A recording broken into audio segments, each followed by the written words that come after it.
심령이 가난한 자는 복이 있다. 인간에 대한 환대 26번째 시간으로 마음이 가난하다는 것이라는 제목으로 말씀을 전하겠습니다. 심령이 가난한 자는 복이 있다. 이 말씀은 마태복음 5장 1절부터 7장 29절까지 이어지는 산상수훈이라고 불리는 긴 연설의 첫 구절입니다. 출애굽한 이스라엘이 가나안 땅으로 들어가기 전에 시나이 산에서 모세에게 율법을 받았던 것처럼 예수님은 하나님 나라에 들어가기 전에 새로운 계명으로서 이 산상수훈을 반포하신 거죠. 율법은 모세로 말미암아 주어진 것이요 은혜와 진리는 예수 그리스도로 말미암아 온 것이라 그랬어요. 요한복음에. 여기서 은혜와 진리라는 말은 같은 말입니다. 은혜 따로 진리 따로가 아니라 은혜가 곧 진리고 진리가 곧 은혜인 거죠. 갈라디아서 1장 1절에서 바울은 자기를 소개할 때 이렇게 말합니다. 사람들에게서 난 것도 아니고 사람으로 말미암은 것도 아니고 오직 예수 그리스도와 그를 죽은 자 가운데서 살리신 하나님 아버지로 말미암아 사도된 나 바울은 바로 이런 자의식입니다. 우리가 어디서 왔나? 엄마 아빠로부터 왔는가? 그건 단순한 질문인, 단순한 1차적인 생각인 거죠. 종교적인 자각이라는 것은 이거하고 다르다. 나는 엄마 아버지에게 태어났지만 그렇지 않다. 나는 어디서 왔는가? 한 아이가 부모에게 엄마 아빠는 왜 날 낳았어? 라고 물을 때 우리가 너는 우리가 낳은 게 아니라 하나님이 주신 선물이야. 이렇게 대답하죠. 그러나 훗날 그 아이가 자기 스스로 나는 우리 엄마 아버지에 의해서 태어난 게 아니라 하나님의 선물이구나 라는 것을 자각하게 될 때, 스스로 깨닫게 될 때, 나는 나의 아버지 어머니를 통해서 세상에 나왔지만 그것이 아닌 것이다. 본질적으로 그걸 깨닫게 될 때, 사람에게서 난 것도 아니요 사람으로 말미암은 것도 아니고 오직 예수 그리스도와 그를 죽은 자 가운데서 살리신 하나님 아버지로 말미암아 세상에 다시 존재하게 된 나다 이겁니다. 그러니까 사람에게서 난 것도 아니고 사람으로 말미암은 것도 아니다라는 말은 예수 그리스도의 복음이라는 것은 그 기원상 한 사람 모세에 의해서, 한 사람 역사 속에 있는 한 사람 모세에 의해서 선포되었던 율법과는 본질적으로 차원이 다르다. 이거. 본질적으로 그 차별성을 부각시키는 것입니다. 예를 들어서 모세의 율법이라는 것은 인간의 악함 때문에 일종의 불가피하게 그 율법을 주었던 것인 거죠. 완전한 하나님 나라가 아니라 불완전한 인간의 나라에서 인간의 악함 속에서 살게 하려니까 율법이 필요했던 것이다. 그러나 그리스도의 복음은 그러한 율법과는 근원적으로 차이가 난다 이거지. 즉 복음은 하나님이 그리스도를 통해서 인간의 죄와 악과 연약함까지 다 감당하신다는 내용을 갖는다 이겁니다. 용서, 그죠? 용서. 이처럼 산상수훈은 하나님의 나라에 들어가기 전에 진리의 교육장이다. 진리를 한번 교육시켜서 하나님 나라에 들어가고자 하는 건데 그 첫 시작을 팔복이라고 불리우는 한 편의 시로 시작한다. 이건 운문. 나머지 산상수훈의 팔복을 제외한 나머지는 다 운문, 산문으로 쓰여져 있는데 이 팔복은 운문이라는 겁니다. 시라는 거죠. 팔복은 시고 노래고 전체에 대한 서문이고 선언인 거죠. 그러니까 산상수훈에 대한 거기 또 8가지 행복이 열거되고 있지만 그 첫 번째가 제일 중요한 겁니다. 그러니까 여러분이 예를 들어서 무슨 사례를 열거할 때 제일 첫 번째 나오는 사례가 가장 크고 중대한 것이고 나머지는 사실 그것에 대한 보충 설명인 거죠. 그러니까 여기서 말하는 심령이 가난한 자가 행복하다 이게 제일 중요한 거예요.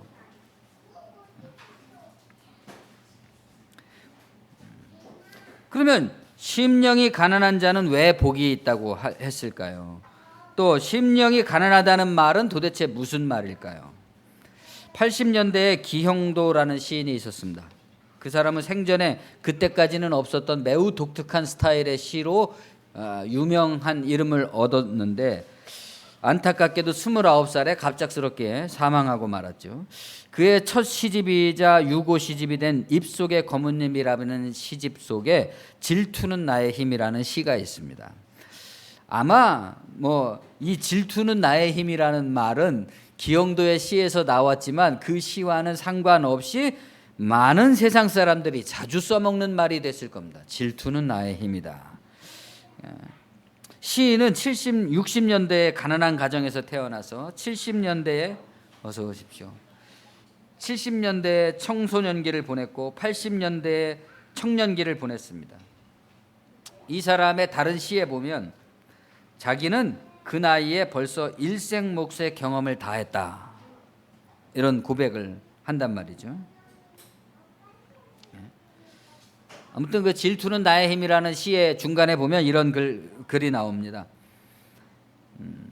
내 희망의 내용은 질투뿐이었구나. 나의 생은 미친 듯이 사랑을 찾아 헤매었으나 단 한 번도 스스로를 사랑하지 않았노라.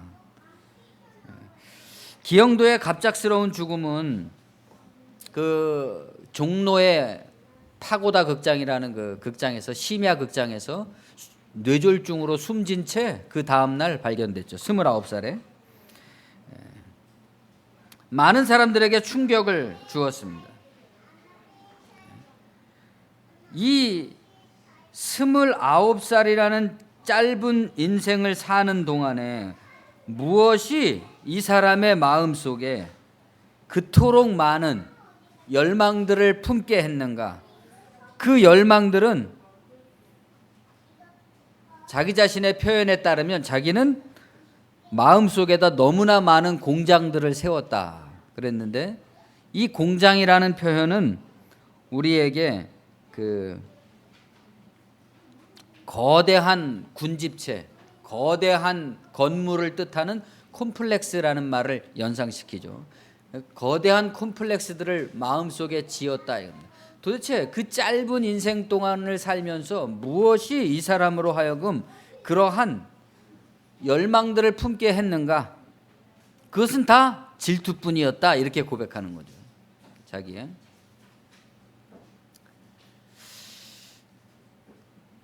아마 90년대 직전에 삶을 멈춘 이 사람 대신에 우리는 그 이후의 삶을 살아왔기 때문에 이 시인이 말하고자 했던 그 열망이 오늘날 우리 사회에 어떤 결과를 만들어냈는지를 우리가 생각할 수가 있을 겁니다. 그러니까 각 사람의 그러한 질투의 포화 상태 속에서 우리는 오늘날 우리가 헬조선이라고 표현하고 있는 증오사회를 만들어낸 거죠. 한동안 몸이 아파서 고생을 했습니다. 그래서 그랬는지 고통에 관한 책들을 꽤 많이 읽었습니다. 그중에 이런 글이 기억이 남는 겁니다. 고통이 고통스러운 이유는 그 속에 원함이 많기 때문이다. 참 기가 막힌 말이죠. 원함이 없으면 고통도 없다는 겁니다. 우리가 개인적으로 혹은 관계 속에서 누군가에게 혹은 사회와 세상을 향해서 어떤 원함이 있을 때 거기서 고통이 발생한다는 겁니다. 그러면 아무것도 기대하거나 계획하거나 기대하지 말아야 되는가? 그 질문에 대한 것은 대답은 좀 미루어 두고 우선 이 논제를 좀 밀고 나가 볼 필요가 있죠. 고갱이라는 화가를 아실 겁니다. 고갱이 만년을 보낸 타히티 섬에서 그린 연작 그림 중에서 우리는 어디서 왔는가? 우리는 무엇인가? 우리는 어디로 가는가? 라는 그림이 있습니다. 빈센트 반 고호의 절친이기도 했던 이 화가는 함께 후기 인상파라고 불리죠. 그들은 당시에 탐욕으로 물들어가던 유럽 문명에 대해서 회의를 느끼고 그 유럽 문명으로부터의 구원을 꿈꾸게 되는데, 예를 들면 고호는 기독교적 세계관 속에서 구원을 꿈꾸었다면 고갱은 기독교 이전, 그래서 타히티 태평양상의 그 타히티 섬에 들어가서 그 원주민들의 그 원색적인 삶 속에서 구원을 갈망하게 됩니다. 꿈꾸게 됩니다. 물론 이제 그 사람이 거기서 발견하게 된 것은 그곳마저도 유럽 문명이 점유하게 된 그 타락과 오염의 전파를 발견하고 절망하게 되는 거죠. 거의 모든 당대의 예술가들이 그랬지만 그는 왜 기독교 문명이 건설한 유럽에서 구원을 발견치 못했을까요? 오늘날에도 한국 기독교가 지난 100년 동안 한국 사회를 지대한 영향을 미쳤는데, 너무나도 많은 사람들이 한국 교회에 대해서 절망을 하고 거기서 구원을 발견하지 못합니다.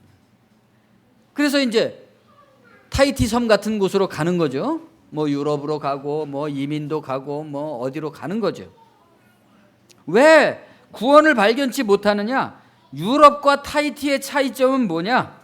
가령 빈센트 반 고흐의 그림들이 보여주고 있는 세계와 오늘날 우리들이 살고 있는 이 현실의 차이점은 도대체 뭐냐? 이겁니다. 탄호록이라는 책에 보니까 탄호 스님에게 어떤 사람이 이렇게 물었습니다. 조사라는 것은 이제 불교에서 이렇게 높은 스승을 말하는 거예요.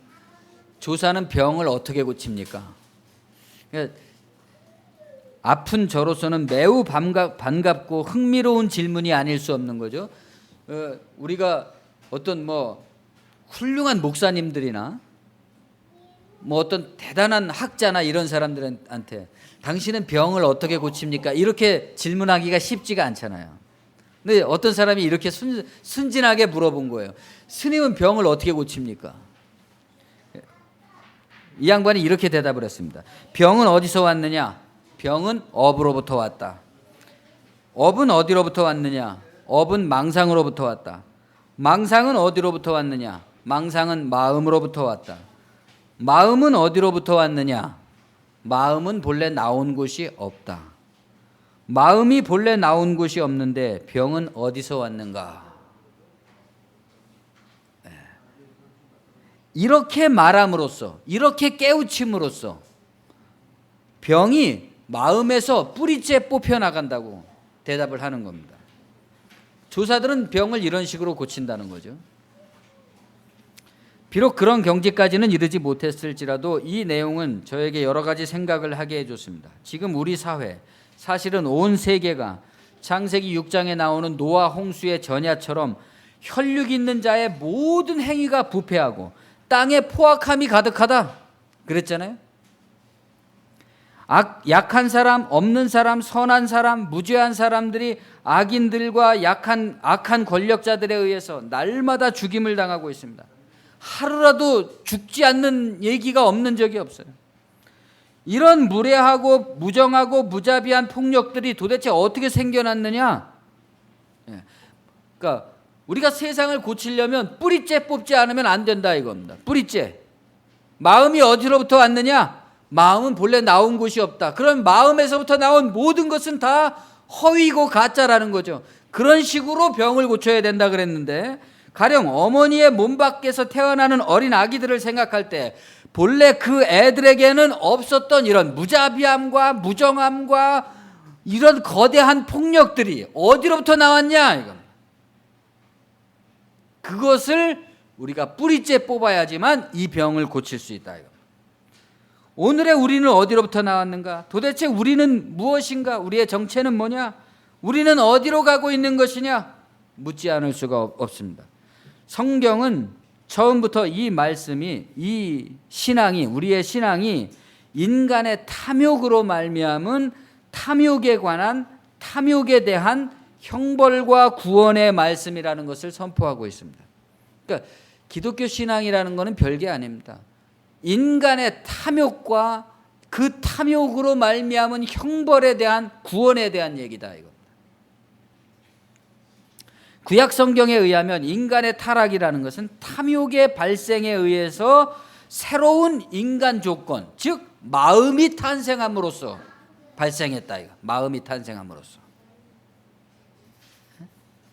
한 인간이 태어나서 탐심이라는 것이 발생하고 그것을 자각하게 되고 그것을 자기 동일시화함으로써 그것이 자신의 본질인 영혼과 상관없이 스스로의 자아의 정체성을 확립해 나갈 때 거기서부터는 성경이 기록하고 있는 모든 문제가 그 사람의 일생 속에서 나타나게 된다. 병증이, 죽음의 병증이. 마음이 만들어낸, 망상이 만들어낸, 업이 만들어낸 죄의 결과들이 그 사람의 일생을 지배하게 된다는 겁니다. 그때부터. 아담과 하와는 뱀 사단의 유혹에 빠져서 금지된 선악과를 먹음으로써 딴 마음이라는 것이 생겨나게 됐습니다. 성경에는 그냥 마음이라고 되어 있지만 실제로는 딴 마음이다. 즉 모든 사람의 마음 속에 깊은 마음이라는 것은 다 개별적인 딴 마음입니다. 그렇잖아요. 마음과 마음이 합쳐질 수가 없어요. 내 마음과 여러분의 마음은 아무리 합치려고 해도 그건 내 마음일 뿐이고 여러분의 마음일 뿐이죠. 딴 마음입니다. 인간은 기본 조건이. 본질적으로 우리의 마음이라는 것은 이기적이고 자기 본의와 자기밖에 위할 줄 모르는 닫힌 정신, 꽂힌 열정입니다. 그 내용은 선악이라는 것으로 나타난다. 좋고 나쁘다는 분별. 그런데 여기서 이걸 다른 말로 하면 분별심이라고 해야겠지만 그 분별이라는 것은 뭐 사려 깊고 신중하고 그런 분별이 아니라 자기 욕망에 의해서 변덕을 부리는 폭력적이고 배타적인 분별심이다. 이것을 자기 분열이라고 하는데 이 분별이 인간의 기본 조건이 돼버렸기 때문에 하나의 분열은 순식간에 수십 가지 분열을 일으킵니다. 그렇잖아요. 여러분 잘 생각해 보세요. 여러분의 마음속에 어떤 생각은 그 생각 자체, 한 생각 자체가 순식간에 수십 가지 생각으로 나뉘어지죠. 이 자기 분열이 인간의 마음이라는 것의 기본 조건이기 때문에 자기 자신도 사실 자기 마음이 뭔지를 몰라요. 그래서 우리가 어떤 문학자가 어떤 글을 쓰면은 그 사람이 쓴 것은 불과 몇 줄에 불과하지만 수백 년이 지나면서 수천 명의 학자들이 그 두 줄에 대해서 어마어마하게 많은 해석들을 내리죠. 그런데도 결론이 안 나요. 이 사람이 무슨 마음으로 이런 글을 썼는지가 해명이 안 됩니다. 결국은 원치 않는 방향으로 치달리게 된다. 곧 탐욕이 모든 마음의 근본적인 동력이자 작용이다. 지금 어떤 기독교인들은 사탄이 마치 따로 존재하는 어떤 보이지 않는 세력인 것처럼 이렇게 생각하고 가르치기도 하지만 예수님은 도리어 이렇게 말씀을 하셨습니다. 너희는 너희 아비 마귀에게서 났으니 너희 아비의 욕심대로 너희도 행하고자 하느니라. 그는 처음부터 살인한 자요 진리가 그 속에 없으므로 진리에 서지 못하고 거짓을 말할 때마다 제 것으로 말하나니 이는 그가 거짓말쟁이요 거짓의 아비가 되었음이라. 무슨 말입니까? 마귀는 마음속에 있다는 거잖아요. 그 마음속에 뭐가 들었어요? 처음부터 살인, 처음부터 거짓말, 모든 거짓의 근원이다. 마음이. 그런 마음을 너희는 가지고 태어났다. 이거죠. 마귀가 따로 뭐 존재하면서 그냥 어둠 속에서 그렇게 활약하는 게 아니다. 이거죠. 우리를 만들어 온 것은 우리들의 탐욕인 것입니다. 마음은 곧 탐욕인데 거기서 온갖 불만과 불만족과 그로 인한 원한과 몰약과 반항과 폭력성이 생기고 자라났어요. 근데 내가 만든 게 아니에요. 마음 자신이 원한을 만들면 그놈의 마음이 원한에 대한 몰약을 만들고 몰약을 만들면 그 몰약은 또 다른 몰약을 만들고 이런 식으로 자기 분열을 해가고 있는데 나하고는 상관없다 이겁니다. 이게 지금 세상에 만연된 것이라 그 누구도 이런 세상을 원치 않지만 어떻게 할 수가 없는 그런 상황에 도달했다 이겁니다.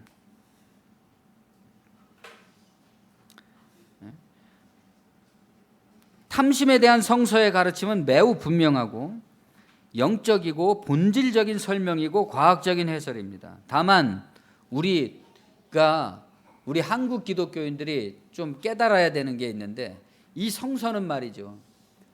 유대 민족 헤브라이즘과 그 그리스 문화 문명 헬레니즘 문명이 만나서 만들어진 거란 말입니다.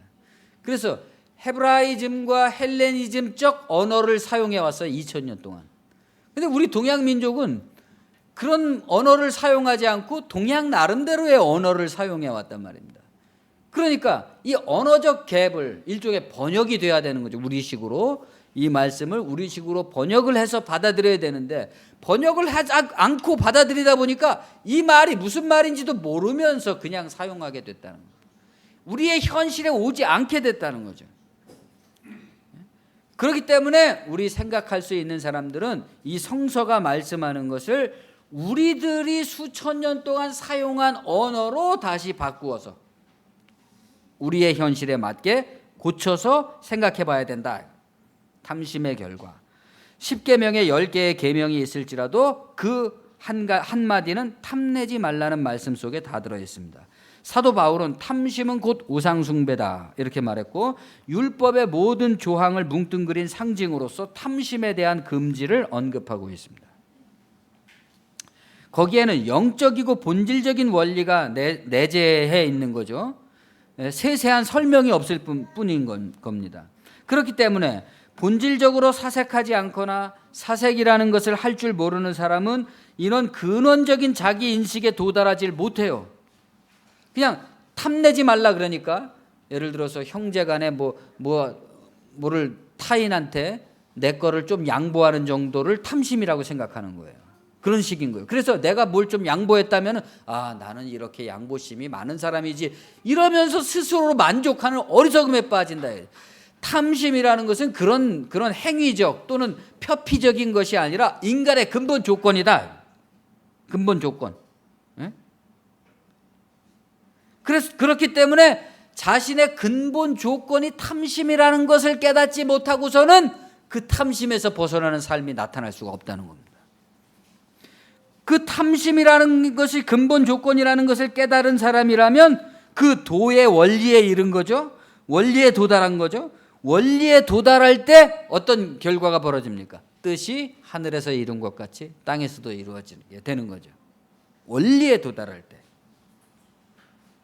이것이 유교에서 말하는 지행합일입니다. 암과 행동이 동일하다.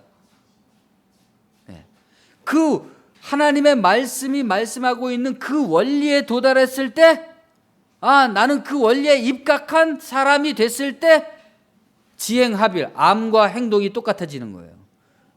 그렇지 않고 그것을 표피적으로 뭐하지 말라 이런 것만 가진 사람은 겨우 그 뭐하지 말라는 것 정도만 알고 있는 사람이 되는 거죠. 명나라 시대의 사상가 왕양명이라는 사상가가 공자의 가르침의 핵심을 양지양능이라고 표현했습니다.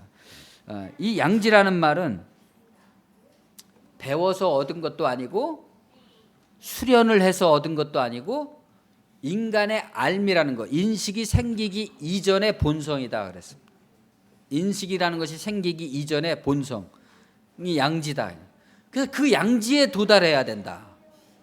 양지에 도달하면 어떻게 되는 거예요? 욕심도 없고 미움도 없고 질투도 없고 시기도 없는 거죠. 이미 아직 없는 거죠. 거기에 도달하면 그 양지에 도달하게 되면 사물을 제대로 볼 수 있다. 있는 그대로 볼 수 있다. 그랬습니다. 지행합일이라는 것이 저절로 이루어진다는 거죠. 그러니까 이 양지라는 거는 공자와 같이 위대한 인간만 갖고 있는 것도 아니고 그냥 시골의 농부도 가지고 있고 어떤 양반, 귀족, 천민 누구나 다 양지를 가지고 있잖아요. 그래서 사회의 모든 인간이 다 평등하다는 생각입니다. 그것을 깨달으면 그 양지가 본래 있다는 것을 깨달으면 그 사람은 벌써 양지를 지닌 사람이요 그것을 자각한 사람이요 거기를 향해서 가는 사람이 된다. 그러나 양지에 도달하지 못한다면 비록 열수레의 글을 읽어서 박식한 박사라고 할지라도 공자나 주자의 말씀이나 읊조리고 있는 위선자가 되고 만다는 겁니다. 그렇지 않겠습니까? 우리가 주님이 말씀하신 심령이 가난하다는 것에 도달하지 못하면 그 원리에 도달하지 못하면 비록 열수레의 성서에 대한 글을 읽었다고 할지라도 결코 심령이 가난한 사람이 될 수가 없는 거죠. 바울은 빌립보서 4장 12절에서 나는 비천에 처할 줄도 알고 풍부에 처할 줄도 알아 모든 일에 배부름과 배고픔과 풍부와 궁핍에도 처할 줄 아는 일체의 비결을 배웠다라고 쓰고 있습니다. 여기서 중요한 부분은 일체의 비결이라는 말이죠. 일체의 비결. 만족과 자족이라는 것은 하나님이 주신 상태로 만족한다는 의미다. 이건. 하나님이 주신 상태로 만족한다. 있는 그대로 감사하고 자유한다는 뜻입니다. 그래서 평안이고 행복인 겁니다. 그러나 거기에는 일체의 비결이 있어요. 일체의 비결. 그냥 되는 게 아니라는 겁니다. 그러니까 어떤 사람이 감사하죠. 나는 너무나 감사해요. 그런 말은 소용없는 말입니다. 일체의 이 비결을 배웠냐 이거. 예? 왜 그러한지, 왜 감사할 수 있는지, 왜 만족할 수 있는지라는 원리에 도달해야 된다 이거죠. 그래서 그 원리도 모르면서 이런 말을 하는 사람은 자기가 무슨 말을 하는지도 모르면서 하는 사람이다. 그 상황이 호의적일 때는 우리가 얼마든지 감사하고 만족할 수 있겠지만 상황이 악화되면 영락없이 옛날에 자기의 탐심의 지배를 받게 되겠죠. 하나님의 만족해 하심을 신뢰하지 못하는 겁니다. 왜 예수께서는 그의 첫 말씀을 심령이 가난한 자 복이 있다 이렇게 말씀하셨을까요? 그분이 하나님의 아들로서 세상에 나오셔서 첫 번째 선포하신 말씀이 심령이 가난해야 복이 있다 이렇게 말한 거예요. 그 사람이 하나님 나라에 들어간다는 겁니다. 천국. 그러니까 여기서 말하는 천국은 미래적으로 우리가 죽어서 가는 천국을 말하는 것이 아니라 현재적인 거죠. 그 사람의 마음이 가난하다면 그는 곧 천국에 들어간 겁니다. 그 사람의 마음이 가난하지 않다면 그 사람은 천국에 못 들어간 거예요. 하나님 나라에. 가난이라는 게 뭡니까?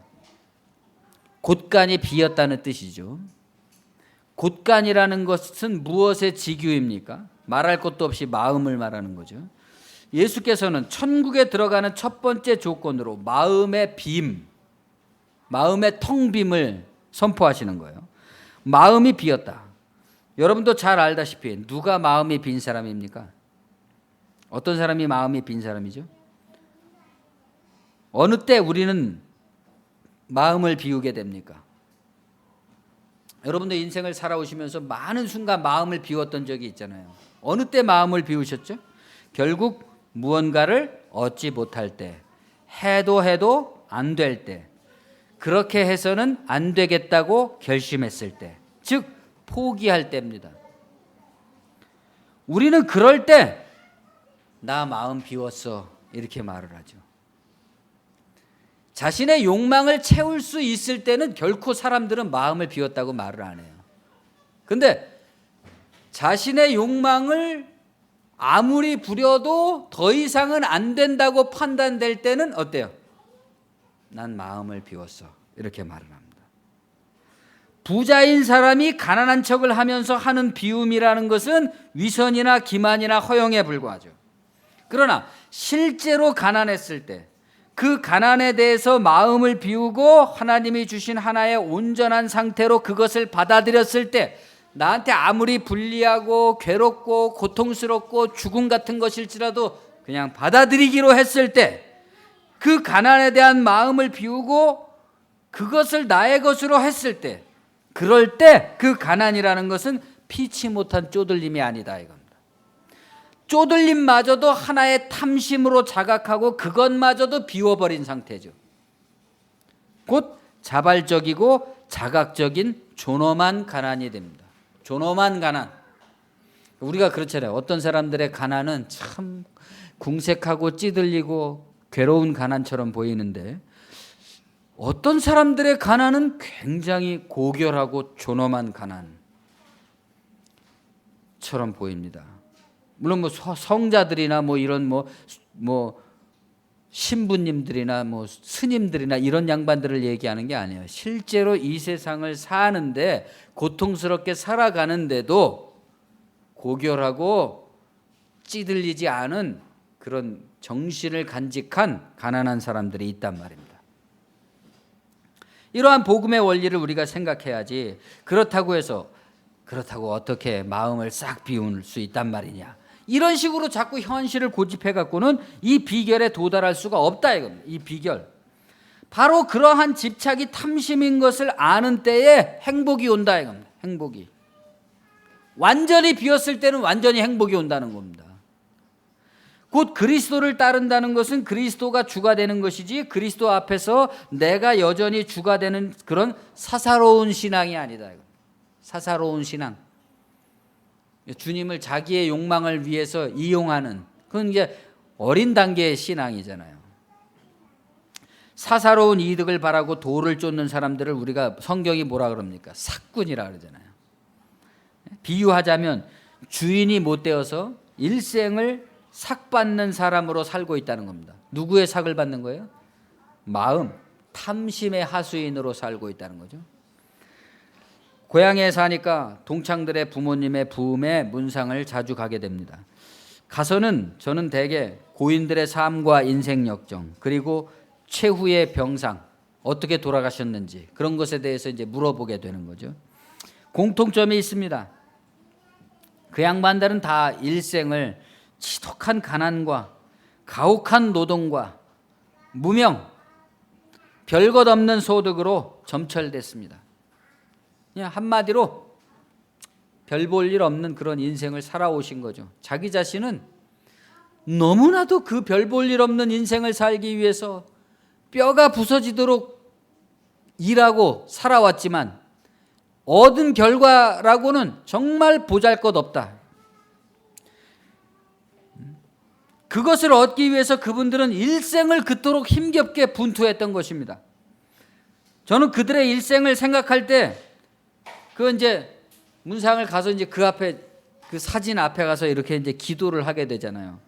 그럴 때는 정말 그의 일생을 생각하고 하나님께서 그 사람을 불쌍히 여겨주시고 그의 일생을 받아주시고 위로해 주시고 보상해 달라고, 제발 좀 그의 그 처절하게 고생했던 그 삶을 좀 보상해 주십시오, 이런 기도를 드리지 않을 수가 없습니다. 뭐 그 사람이 믿었던 믿지 않았던 말이죠. 그러나 또 한편 이런 의문이 드는 겁니다. 그러면서 그들은 어쩌면 이제부터 인생을 비로소 살만해졌는데 이제부터는 그 모든 고생이 다 지나간 것 같은데 왜 하필이면 인생이라는 것은 꼭 살만해지는 이때에 끝나게 되느냐 라는 아주 이상한 의문입니다. 인생은 왜 이렇게 배반적인가? 만족한다는 것이 무엇인가? 욕심이 없다? 아닙니다. 우리는 더 큰 욕망을 품어야 됩니다. 더 큰 욕망. 진정으로 자기를 위하는 욕망. 진정으로 자기를 완성하려는 욕망. 본래 그것도 아니죠. 본래 내가 완성되어서 태어났다는 것을 깨닫고 하나님이 나에게 주신 모든 것이 벌써 완성이라는 것을 깨닫고 거기에 도달하고자 하는 욕망, 그것을 유지하고자 하는 욕망, 모든 사람들을 그러한 관점에 입각해서 하나님의 완성된 존재로 보는 욕망, 이 잘못된 세상을 근원부터 뿌리째 뽑아서 고쳐야 되겠다고 하는 욕망. 그렇기 때문에 우리는 세상에 다른 사람들의 이목에 연연할 필요가 없습니다. 우리가 오직 나는 하나님만을 바라봅니다, 이런 고백을 하잖아요. 그 말은 뭐 하나님만 바라보면 나 모든 소원을 다 들어주실 거다, 그런 얘기가 아닌 거예요. 세상 사람들에게 귀를 기울일 필요도 없고 그것에 기대할 수도 없고 그것에 연연할 필요도 없고 오직 우린 하나님만을 바라보고 나간다, 진리만을 바라보고 나간다. 오로지 자기 안으로 자기를 살펴서 진리의 말씀을 따르는 성과 경, 성실과 경애, 외경에 이르러야 될 것입니다. 하나님의 성실하심과 경외하심. 이제부터 질투는 나의 힘이 아니라 본래 충만하신 그리스도는 나의 힘. 그리스도께서 이 완성을 다시 회복시켜 주신 이 완성을 향해 가는 신앙의 힘이 우리들의 힘이 되어야 될 것입니다. 기도하겠습니다. 주님, 은혜를 감사합니다. 심령이 가난한 자는 복이 있다 말씀하셨는데, 우리는 또 우리 한국교회는 지난 100년 동안 심령이 가난한 자가 복이 있다는 이 첫 말씀을 어떻게 해석하고 살아온 것인지, 그 말에 속아서 일생을 그 욕망에 자기를 바치고 마침내 이제야말로 좀 살아볼만 하니까 생이 끝나게 되는 그러한 배반적인 말씀 속에서 하나님의 말씀조차 일생을 지배하는 행복이요 기쁨이 되지 못하고 죽음의 침상에서조차 진정한 위로가 되지 못하는 이러한 성도의 삶에 우리가 봉착해 있다는 것을 기억하지 않을 수가 없습니다.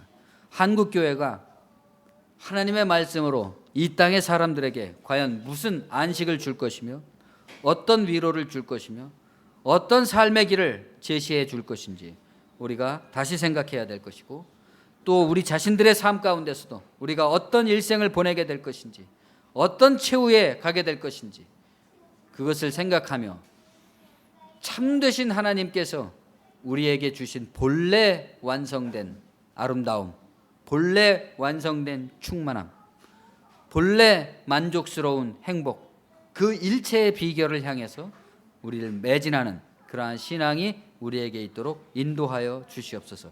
예수님의 이름으로 감사하며 기도합니다.